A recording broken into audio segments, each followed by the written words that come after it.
नमस्कार, welcome to my channel cooking with Renubala.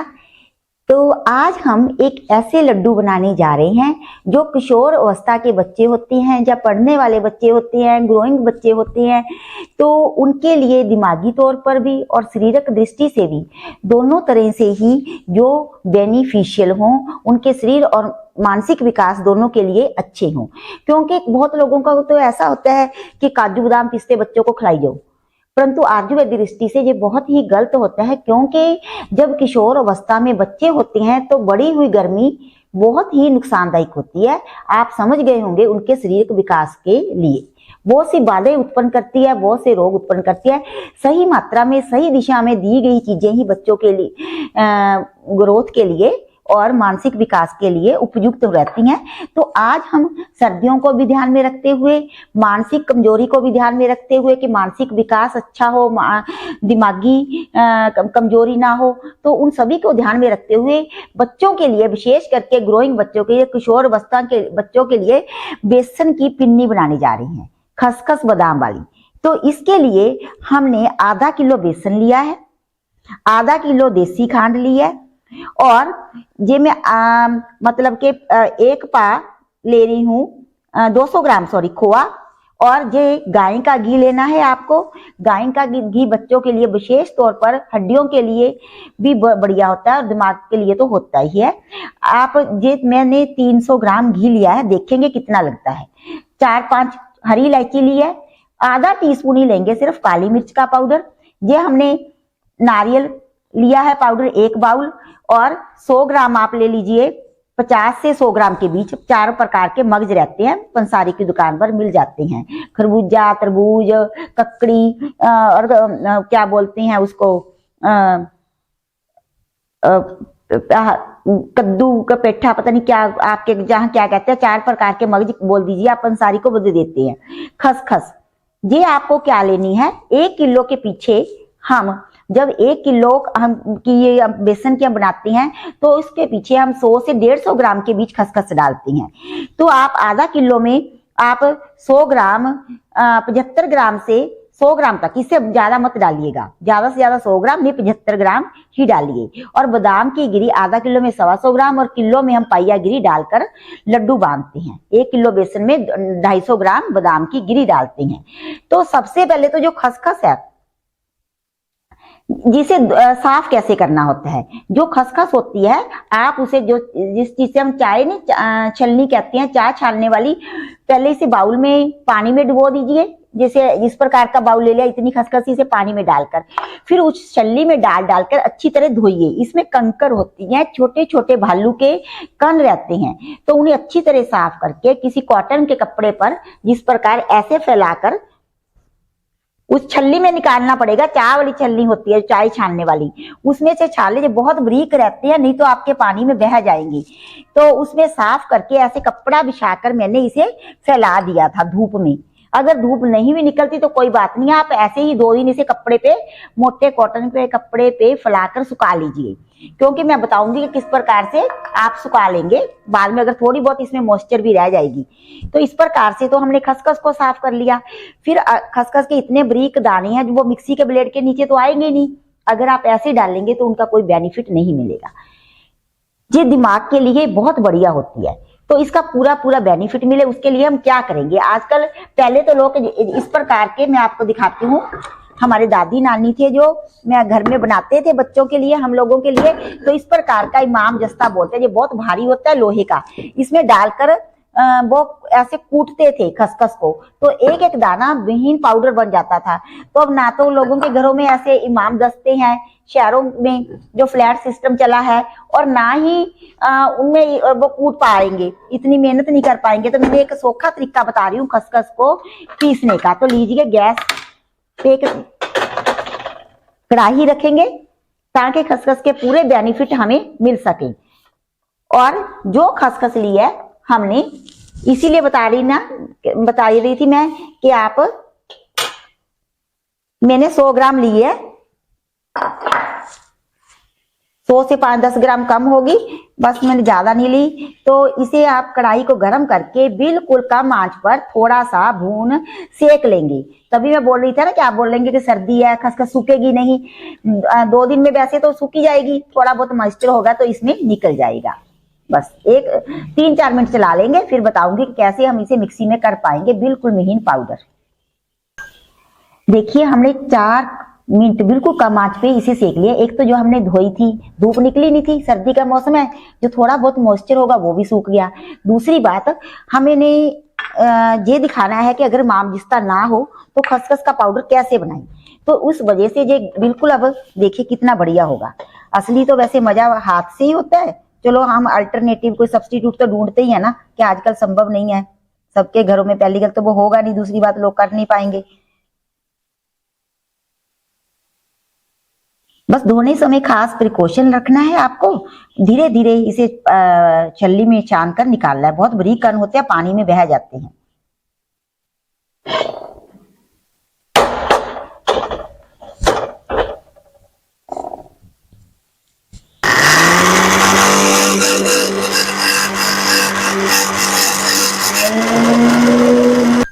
देखिए हमने खसखस को पीस लिया है। ये बिल्कुल फाइन पाउडर, एक भी दाना ऐसा करने से नहीं पता चलता कि कोई दाना रह गया है। ऐसे गरम गरम जब आप पीसती हैं थोड़ा सेक लगाकर, तो देखिए बिल्कुल महीन पाउडर बन जाता है, जैसा हमने इमामदस्ते में बनाया हो।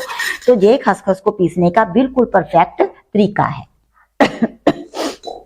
अब हम क्या करेंगे, खसखस को पीसने के पश्चात जो हमने 5-6 इलायची ली थी हरी, उसे डाल लेंगे मिक्सी के ग्राइंडर में। और जो बादाम, अगर आपको लगता है कि सर्दी के कारण बादाम थोड़ा मॉइस्चर पकड़ लेते हैं तो आप इसे भी सेक सकते हैं। चलो हम भी सेक लेते हैं थोड़ा 1-2 मिनट, ताकि सर्दी में हर एक चीज पे मॉइस्चर का बहुत प्रभाव रहता है, उसे पीसने में कठिनाई आती है। इसका भी हम पाउडर बनाकर ही डालेंगे ताकि पूरा पूरा बेनिफिट मिले। अगर घर में छोटे बच्चे हैं जो मतलब 6-7 साल के रहते हैं, 10 साल से नीचे के रहते हैं, वो आदत होती है कि फेंक देते हैं या अच्छी तरह चबाते नहीं है। बादाम को जितना महीन पीस कर प्रयोग में लाया जाए उतने ही इसके गुणों में वृद्धि होती है, ऐसा बोला जाता है। बस 1-2 मिनट ही सिर्फ मॉइस्चर ही निकालना है इसका, और कुछ नहीं करना।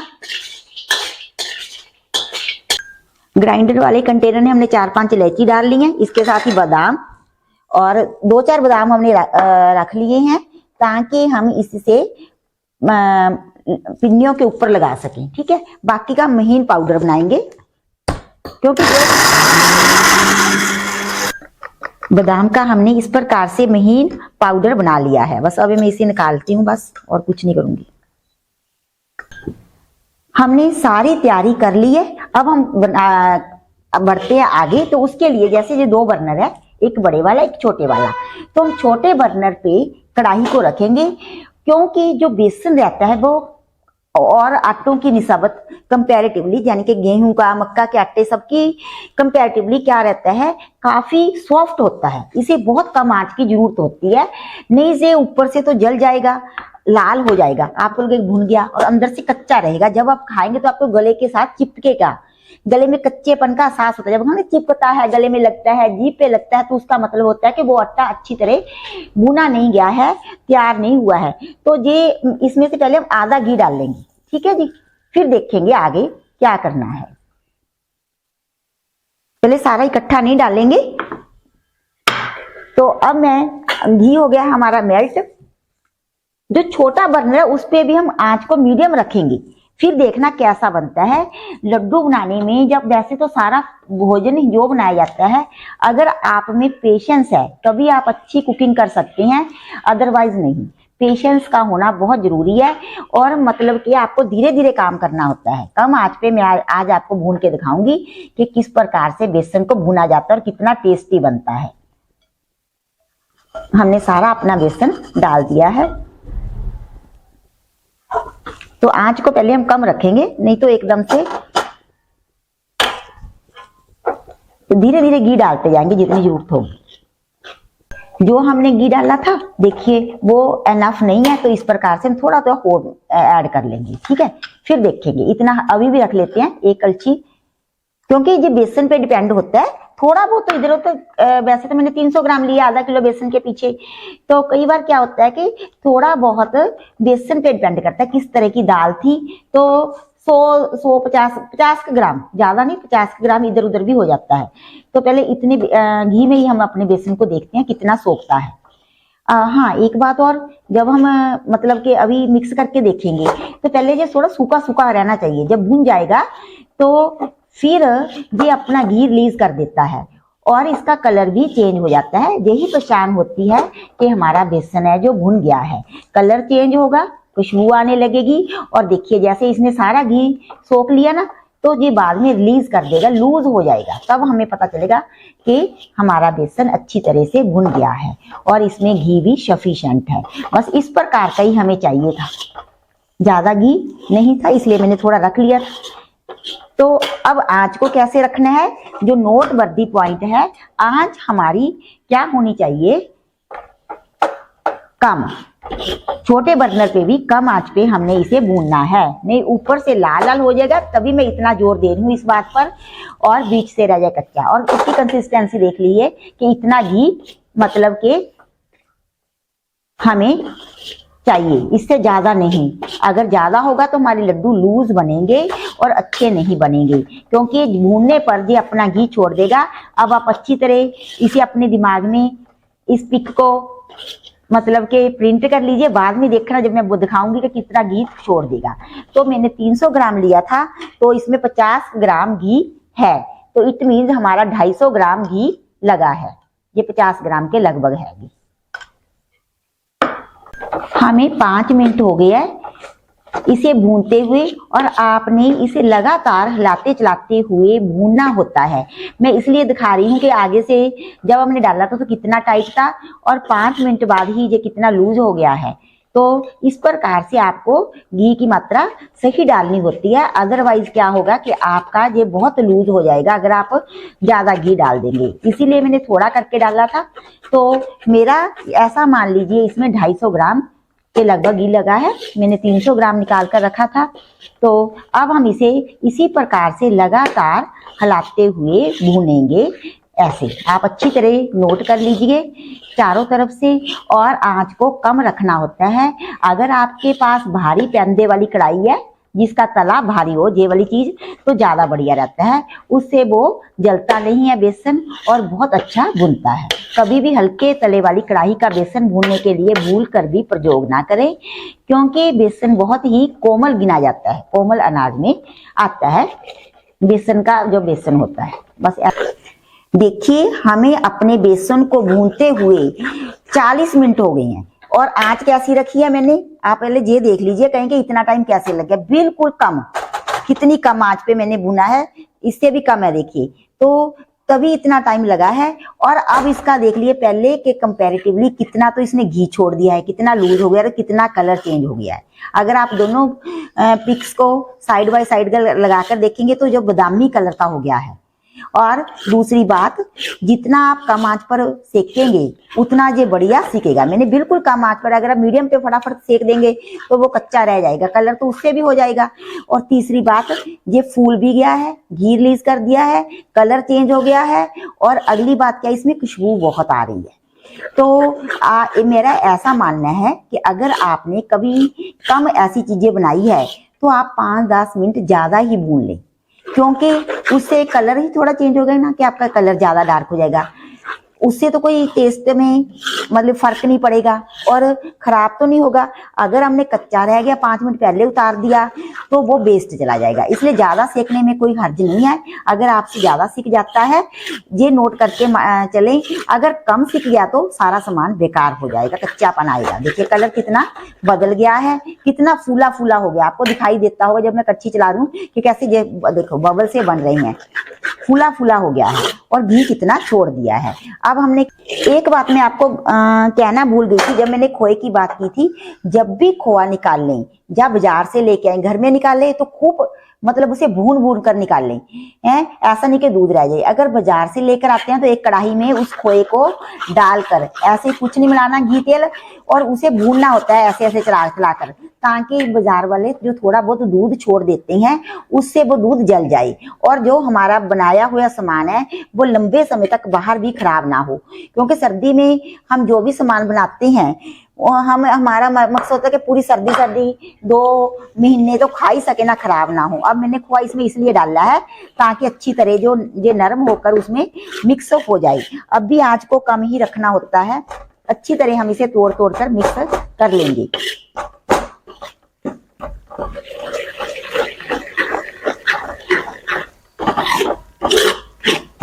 क्योंकि खोए में भी घी रहता है, अगर अच्छी क्वालिटी का रहता है, फैट्स रहते हैं, तो घी हमारा बिल्कुल सफिशिएंट था। आपने ऐसे ही डालना होता है। खोए को हमने मसल कर बिल्कुल देख ली, एक जान कर लिया है। तो कलर भी इसका चेंज हो गया खोआ डालने के पश्चात, और खोआ भी भुन गया। आंच को आप बिल्कुल सिम रखें। अगर आपसे टैगल नहीं हो रहा है तो आप बंद करके भी कर सकते हैं, क्योंकि कढ़ाई गर्म होती है। इसी के साथ हम मगज डाल देंगे। तो इससे क्या होगा कि कढ़ाई हमारी गर्म है, आंच पर है जी, तो खूब भून जाएंगे, सीख जाएंगे। देखिए चटक चटक करेंगे। तो मेरे को लगता है गैस थोड़ा बंद हो गया। तो अभी मैं फिर से कम आंच पर, बिल्कुल कम आंच पर रखनी है अब, क्योंकि ये हमारा सीख सूखा है बिल्कुल, जैसे मोमबत्ती की लाट होती है कहते हैं, उसी प्रकार से बिल्कुल कम आंच रखनी है। तो इसी पे देखिए जो हमारे मगज हैं वो खरबूजे के चारों प्रकार के मगज अब कैसे तिड़ करेंगे, यानी कि भून जाएंगे, अच्छी तरह से भुन जाएंगे। अच्छा देखिए तो कैसे वो हमारे तिड़ कर रहे हैं। आपको नजर आ रहा होगा कि जो हमारे मगज है वो भुने जा रहे हैं। इसी के साथ ही मैं खसखस जो हमने पाउडर बनाकर रखी हुई थी वो मिक्स कर दूंगी। तो और अच्छी तरह इसे भी हमने ऐसे घुमाकर करना है। सभी चीजों का हमने इलायची डाली है, खसखस, बादाम, सभी चीजें बहुत ही पौष्टिक है। मगज बहुत पौष्टिक होते हैं। तो बस मिक्स करना है। और इसी के साथ मैं डालूंगी थोड़ा सा काली मिर्च का पाउडर। काली मिर्च देसी घी में सीखी हुई आंखों की दृष्टि के लिए बहुत अच्छी है। ज्यादा नहीं डाल लेंगे क्योंकि बच्चे पसंद नहीं करते। तो इसी के साथ जो हमने बादाम का पाउडर बना रखा है वो भी डाल देंगे, ताकि वो भी अच्छी तरह इसमें एक तो मिक्स हो जाएगा गरम गरम में, दूसरी बात थोड़ा सीख भी जाएंगे, उससे टेस्ट अच्छा आएगा। देसी घी में सीखे हुए बादाम, काली मिर्च बहुत ही फायदेमंद होते हैं दिमाग के लिए, हमारे नर्वस सिस्टम के लिए। अगर आपके बच्चे थोड़ी काली मिर्च खा सकते हैं तो आप बड़ा चम्मच भी मिला सकते हैं। काली मिर्च देसी घी और बादाम के साथ अगर खाई जाए तो बहुत ही बढ़िया मानी जाती है। अब हम सभी चीजों को 1-2 मिनट, बस सिर्फ 1-2 मिनट गैस पर रखेंगे। फिर कढ़ाई गर्म होगी, नीचे उतार कर हम क्या करेंगे, इसे मिक्स करते जाएंगे। नारियल का पाउडर है जो बुरादा है वो भी हम नीचे उतार कर ही मिलाएंगे, उससे विशेष टेस्ट आता है फिर लड्डुओं में। नारियल भी बहुत अच्छा होता है, इसमें नेचुरल ऑयल रहता है जो कि हमारे बॉडी और माइंड दोनों के लिए ही अच्छा होता है। गैस का बर्नर बंद करके नीचे उतार लिया है। हम इसमें मिलाएंगे नारियल का पाउडर। इसे मैंने जो गोला रहता है ना उसे कद्दूकस कर लिया था, क्योंकि बाजार वाला सूखा सूखा रहता है और इसमें ऑयल रहता है जो नारियल का गोला होता है। तो इस अच्छी तरह मिक्स करके बस मैं इसे गुनगुना होने तक का, जिसे हम हाथ से छू सकें उस लेवल तक ठंडा करूंगी। ज्यादा ठंडा भी नहीं करना और ज्यादा गर्म भी नहीं करना। अगर हम गरम गरम में चीनी मिलाते हैं तो वो पानी छोड़ जाती है और हमारे लड्डू चिपचिपे भी हो जाते हैं और जल्दी फूंद भी आ जाएगी। अगर बस थोड़ा सा जिसे हम हाथ से छू सकें, बड़ी आसानी से, हमें गर्म ना लगे, उस लेवल तक ठंडा करेंगे। और कढ़ाई गर्म है इसलिए मैं इसे हिलाती रहूंगी थोड़ा टाइम। हमारी कढ़ाई गर्म है, इसे मैं लगातार हिला रही हूँ क्योंकि नीचे ना लगे। और कैसे हमने ठंडा भी करना है। दूसरी बात, मेरे को ना थोड़ा सा ये सूखा लग रहा है क्योंकि चीनी है जो देसी खांड है वो भी थोड़ा सा घी को सोखेगी, इसलिए मैं इतना घी और मिला रही हूँ, यानी कि 20-25 ग्राम। अभी तो ये गर्म है ना, मेल्ट हो जाएगा, बस इससे ज्यादा नहीं मिलाएंगे, फिर हमारे लड्डू बंधेगे नहीं। देखिए कढ़ाई गर्म है ना, इसमें ही मेल्ट हो जाएगा बस। ये वाला 1 सर्विंग स्पून डाला है मैंने, समझ लो, ताकि हमारे लड्डू सूखे सूखे ना बने। जो हमारा मिक्सर है वो छूने लायक हो गया, यानी कि गुनगुना हो गया है, ठंडा हो गया है। ज्यादा ठंडा तो करना नहीं है, फिर चीनी नहीं मिक्स होगी क्योंकि इसमें घी रहता है काफी मात्रा में, तो वो जम जाएगा। तो अब हम हाथों से ही प्रेफर करूंगी मैं तो मिक्स करना, कलछी से उतना बढ़िया नहीं होता। इस चीनी को मिक्स करूंगी, फिर इसके बाद में बांधेंगे हम लड्डू। पहले मिक्स करते हैं।